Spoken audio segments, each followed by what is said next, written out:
பரோட்டாவை கொத்து பரோட்டா ஆக்கிட்டேன்னு சொல்றாங்க. யார் சொல்ற? சாயங்காலம் 6 மணிக்கு போனா அடுத்த நாள் காலையில 10 மணிக்கு எழுப்புவான். அவனுக்கு என்ன நடக்கிறதுன்னே தெரியாது தமிழகத்தில். நேற்று எதுனா ஒரு கூட்டத்தில் பேசுறாரு, பேசிக்கிட்டே இருந்தா அப்படின்னு எடுத்து வாசிக்கிறாரு. எது வேணாலும் சினிமா மாதிரி நடிக்கலாம், எது வேணாலும் சினிமா மாதிரி ஏமாத்தலாம் அப்படிங்கிற நிலையில இன்னைக்கு ஒரு முதலமைச்சர் இருக்காரு. நான் அவங்களை பத்தி பேச ஆரம்பிச்சேன்னா இன்னொருத்தர் இருக்காரு, முதல் போட்ட முதலமைச்சர்னு ஒருத்தர் இருக்காரு. அவர் தான் வா உட்காரு கை கொடு இந்த வேலையை பார்த்துக்கிட்டு இருக்காரு.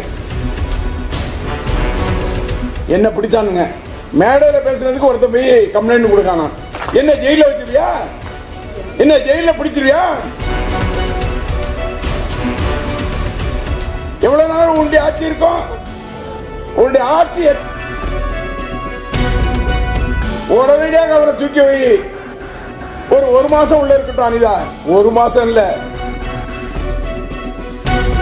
இன்னைக்கு நம்மளை வீழ்த்துவதற்கு பல வியூகங்கள் வைத்து நம்மளை வீழ்த்திருக்காங்க. நம்ம தலைவரே தோற்கடிக்கப்பட்டார். தலைவரை எதிர்த்து ஜெயிக்க யாருன்னு சொன்னா நான் 5 நிமிஷம் பேசினேன். பரோட்டாவை கொத்து பரோட்டா ஆக்கிட்டேன்னு சொல்றாங்க. யார் சொல்ற? சாயங்காலம் 6 மணிக்கு போனா அடுத்த நாள் காலையில 10 மணிக்கு எழுப்புவான். அவனுக்கு என்ன நடக்கிறதுன்னே தெரியாது தமிழகத்தில். தமிழகத்தில் யார் இருக்கா, யார் போனா, யாருக்கு செய்தோம் என்பது தெரியாது. நேற்று எதுனா ஒரு கூட்டத்தில் பேசுறாரு, பேசிக்கிட்டே இருந்தா அப்படின்னு எடுத்து வாசிக்கிறாரு. சினிமாவில் நடிக்கிற மாதிரி நடிக்கிறேன்னு நினைக்கிறாரு. இந்த வேஷம்லாம் எடுபடாது. இந்த வரலாறு உருவாக்கின்ற காலம் உள்ளாட்சி மன்ற தேர்தல். உள்ளாட்சி மன்ற தேர்தல் வருகின்ற போது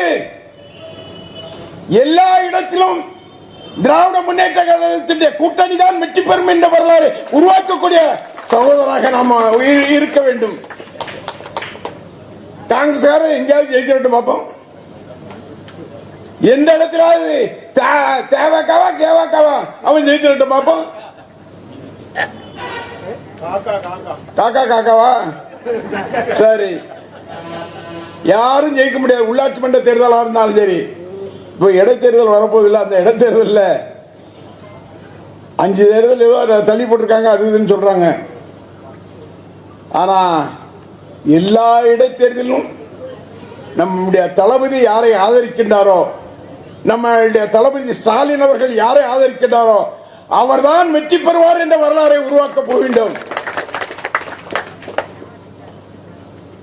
இன்றைக்கு குறிப்பாக சொல்ல வேண்டும் என்று சொன்னால், மக்களுக்கு எந்த நன்மையும் செய்யாம எதை வேணாலும் ஏமாத்தலாம், எது வேணாலும் சினிமா மாதிரி நடிக்கலாம், எது வேணாலும் சினிமா மாதிரி ஏமாத்தலாம் அப்படிங்கிற நிலையில இன்னைக்கு ஒரு முதலமைச்சர் இருக்காரு.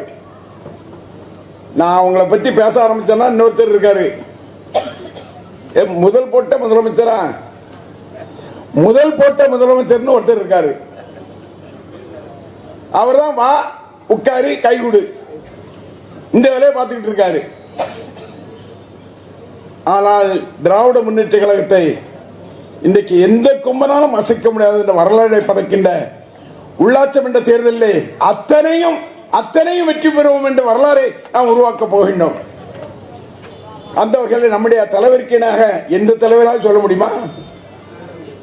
நம்முடைய இளந்தலைவருக்கு இணையாக ஒரு தலைவரை சொல்ல முடியுமா? நம்முடைய பாராளுமன்ற உறுப்பினர் திருமதி கனிமொழி கருணாநிதி எம்பிக்கு இணையாக எந்த பாராளுமன்ற உறுப்பினர் இங்கே பாராளுமன்றத்தில் இருந்து பணியாற்றி இருக்கின்றார்களா? அப்பேற்பட்ட நிலைகளை கொண்ட இயக்கம் இந்த இயக்கம். என்ன பிடிச்சானுங்க, என்ன எதுக்கு பிடிச்சானுன்னா, நான் மேடையில் பேசினேன். மேடையில் பேசுனதுக்கு ஒருத்தர் போய் கம்ப்ளைண்ட் கொடுக்கானா, மேல இருந்து கம்ப்ளைண்ட் கொடுத்துக்க சொல்லியிருக்காங்க. பெயில் போட்டோம், பெயில் இதாச்சு. உடனே அங்கிருந்து முதல் போட்ட ஒரு முதலமைச்சர் இருக்காருல்ல, அவர் உடனே எஸ்பிக்கு போன் போட்டு உடனடியாக அவரை தூக்கி வை. ஒரு மாசம் உள்ள இருக்கட்டும் அனிதா, ஒரு மாசம் இல்ல 5 வருடம் சிறை இருந்தாலும் இந்த இயக்கத்தை எந்த கொம்பனாலும் அசைக்க முடியாது என்பதை நான் சொல்லிக் கொள்வேன். என்ன ஜெயில வச்சிருவியா, என்ன ஜெயில பிடிச்சிருவியா? இல்ல கேக்க எவ்வளவு நாள் உன்னுடைய ஆட்சி இருக்கும்? உன்னுடைய ஆட்சி எத்தனை நாட்கள் என்று எண்ணப்படுகிறது? இன்றைக்கு இந்த இயக்கம் இளைஞரணி கம்பீரமாக இருக்கின்றது, மாணவரணி கம்பீரமாக இருக்கின்றது, மகளிரணி கேட்க வேண்டியதில்லை, அவ்வளவு கம்பீரமாக இருக்கின்றார்கள். அந்த வகையில் இந்த இயக்கத்தை எந்த கும்பலாலும் தொட்டு பார்க்க முடியாது.